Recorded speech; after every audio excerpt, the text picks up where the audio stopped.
त्यांच्या या मोर्चामुळे नागपूरमध्ये सध्या वाहतुकीची कोंडी झाली आहे। वर्ध्याहून नागपूरकडे जाणाऱ्या मार्गावर प्रचंड वाहतूक कोंडी झाली आहे। बुटीबोरीजवळ मोठी वाहतूक कोंडी झाली आहे। महाएल्गार रॅलीमध्ये मोठ्या संख्येने वाहनं सहभागी झालेली आहेत आणि त्यामुळे वाहतुकीची कोंडी झालेली आहे। बच्चू कडू यांचा मोर्चा नागपूरमध्ये धडकणार असल्याची माहिती आधीच होती। त्यासाठी पोलिसांनी वाहतुकीच्या व्यवस्थेमध्ये काही बदलही केले होते, पण मोर्चामध्ये प्रचंड मोठ्या संख्येने वाहनं आलेली आहेत। शेतकरी मोठ्या संख्येने जमा झालेले आहेत आणि त्यामुळे वर्धा नागपूर मार्गावरची वाहतूक सध्या ठप्प झालेली आहे। यवतमाळ, चंद्रपूर आणि इतर जिल्ह्यांमधील ट्रॅक्टरसह इतर वाहनांच्या लांबच लांब रांगा सध्या नागपूरच्या रस्त्यावर आहेत। 2 तासांपासून वाहतुकीची कोंडी नागपूरमध्ये आहे। ही दृश्य आपण पाहताय नागपूरमध्ये मोठ्या संख्येने शेतकरी जमा झालेले आहेत। कर्जमाफी ही प्रमुख मागणी आहे। महाएल्गार रॅली आहे बच्चू कडू यांची। विदर्भातल्या शेतकऱ्यांनी उत्स्फूर्त प्रतिसाद या रॅलीला दिलाय। या सगळ्या मागण्यांसंदर्भात चर्चा करण्यासाठी मुख्यमंत्र्यांनी एक बैठक बोलावली होती, मात्र या बैठकीला आपण उपस्थित राहू शकणार नसल्याचं बच्चू कडू यांनी कळवलं। नागपूरमध्ये या सगळ्या परिस्थितीचा आढावा घेतलाय माझे सहकारी प्रमोद पानबुडे यांनी। प्रहारचे बच्चू कडू यांची जे महाएल्गार रॅली आहे हे नागपुरात दाखल झाली आहे, परंतु रॅलीच्या अगोदरच चंद्रपूर, यवतमाळ, गडचिरोली या ठिकाणचे जे शेतकरी आहेत जे मोर्चामध्ये आलेले आहेत, त्या मोर्चाचे जे शेतकरी आहेत मोर्चेकरी ते बुट्टेबोरी पाशी येऊन थांबलेले होते। त्यामुळे या ठिकाणी मोठ्या प्रमाणात वाहतूक जाम झालेली आहे। आपण दृश्यामध्ये बघतोय की खूप मोठी जवळपास 1 ते 2 किलोमीटरची ही रांग आहे आणि जवळपास 5000च्या वरती ट्रॅक्टर, मोटरसायकल आणि 4 चाकी वाहने घेऊन नागरिक या मोर्चात सहभागी झालेले आहेत। नागपूर बुट्टेबोरी महामार्ग आहे आणि या ठिकाणी जवळपास 2 किलोमीटरच्या वरती ही मोठ्या प्रमाणात वाहतूक कोंडी झालेली आहे। ट्रक असेल, 4 चाकी असेल, या ज्या गाड्या यामुळे वाहतूक कोंडी झाली आहे। दुसरीकडे या गाड्या प्रवाशांच्या गाड्या तर जे रॅली येत आहेत महारॅली, त्यामध्ये सुद्धा आता मोठ्या प्रमाणात ट्रॅक्टर सहभागी झालेले आहेत। आता नेमकी रॅली नागपुरात दाखल झाल्यानंतर नेमका कसा तोडगा मुख्यमंत्री महोदय काढतात तेच पाहणं गरजेचं आहे। प्रमोद पानबुडे, जय महाराष्ट्र वृत्तवाहिनी, बुट्टीबोरी, नागपूर। नागपूरमधली दृश्य आपण पाहताय। परिस्थितीचा आढावा आता आपल्या प्रतिनिधींनी दिला। मोठ्या संख्येने शेतकरी सहभागी झालेत। विदर्भातल्या अनेक जिल्ह्यातले शेतकरी ट्रॅक्टर असतील, त्यांच्या बाईक्स असतील, इतर गाड्या असतील हे घेऊन मोर्चात सहभागी झालेत। मात्र त्यामुळे नागपूरमधल्या बुटीबोरीजवळ वाहनांची सध्या प्रचंड कोंडी झालेली आहे। या संदर्भातली आणखीन माहिती घेण्यासाठी जाऊयात माझे सहकारी तेजस मोहतुरे यांच्याकडे। तेजस, आत्ताची मोर्चाची काय परिस्थिती? एकीकडे बच्चू कडू यांनी मुख्यमंत्र्यांसोबत बैठकीला नकार दिलेला आहे, दुसरीकडे संख्या आंदोलनकर्त्यांची मोठी आहे। जर बैठकच झाली नाही तर तोडगा काय निघणार? नक्कीच कविता, आपण जर बघितलं असेल तर ज्या पद्धतीने नागपूर रोडवर जे आहे मोठ्या प्रमाणात वाहतुकीची कोंडी झाली आहे, एकंदरीत बघितलं असेल तर विदर्भातीलच नव्हे तर संपूर्ण महाराष्ट्रात इतर जिल्ह्यातील शेतकरी असतील, दिव्यांग बांधव असतील, मेंढपाळ असतील, हे आंदोलनास्थळी आले आहेत आणि आव्हान जे आहे ते सभास्थळून करण्यात आलं की बच्चू कडू हे 5 किलोमीटर म्हणजे रिंग रोडवर आले आहेत, तर सगळ्यांनी सर्व कार्यकर्त्यांनी तिथे एकत्र व्हावे याच दिशेने जे आहे ते संपूर्ण कार्यकर्त्यांनी कूच केलं। आणि आपण जर बघितलं असेल सध्याच्या परिस्थितीत तर इथे संपूर्ण वाहतूक कोंडी आहे आणि वाहतुकीचे जे आहेत ते गाड्या सध्याच्या घडीला नागपुरात दिसत आहे।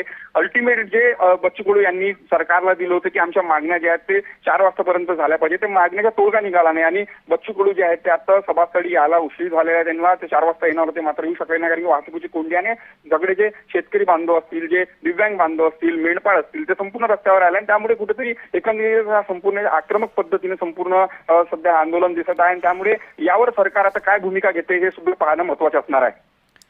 सरकार काय भूमिका घेते याकडे सगळ्यांचंच लक्ष असेल, तर दुसरीकडे बच्चू कडू यांनी बैठकीला नकार दिलेला आहे। मागणी काय? संपूर्ण कर्जमाफी ही एकमेव मागणी आहे बच्चू कडू यांची की या संदर्भात आणखीनही काही मागण्या त्यांनी सरकारकडे केलेल्या आहेत? आपण जर बघितलं असेल तर 20 मागण्या ज्या आहेत ते बच्चू कडू यांच्या आहेत। आपण जर बघितलं असेल तर मच्छीमार असेल, त्यासोबत मेंढपाळ असतील, यांना स्वातंत्र्य जे आहे ते केंद्र व्हावं, त्यासोबत जे आपण जर बघितलं असेल तर दिव्यांग बांधव त्यांच्या मानधनामध्ये वाढ करण्यात यावी, त्यासोबत जिल्हा परिषद आणि ज्या नगर परिषदमध्ये ज्या कर्मचाऱ्यांना वेतन मिळते त्याच प्रकारचे वेतन जे आहे ते ग्रामपंचायत सदस्यांना सुद्धा ग्रामपंचायतमध्ये कर्मचाऱ्यांना मिळावं, अशा वेगवेगळ्या मागण्या आहेत। ते मागण्या पूर्ण व्हाव्यात हेच जी मागणी आहे ते बच्चू कडू यांची आहे। सरसकट जे कुठलाही निकष न लावता शेतकऱ्यांना जे आहे ते कर्जमाफी करावी, या सगळ्या विषयाला घेऊन जे आहे ते बच्चू कडूंच्या आजचे जे आंदोलन आहे, आपण जर बघितलं असेल तर आजची रात्र जी आहे ते एकंदरीत जे आहे ते महत्वाची असणार आहे, कारण की यावर सरकार काय तोडगा काढतो, सरकारचा कुठला प्रतिनिधी येऊन इथे तोडगा काढेल का, हे सुद्धा पाहणं महत्वाचं असणार आहे.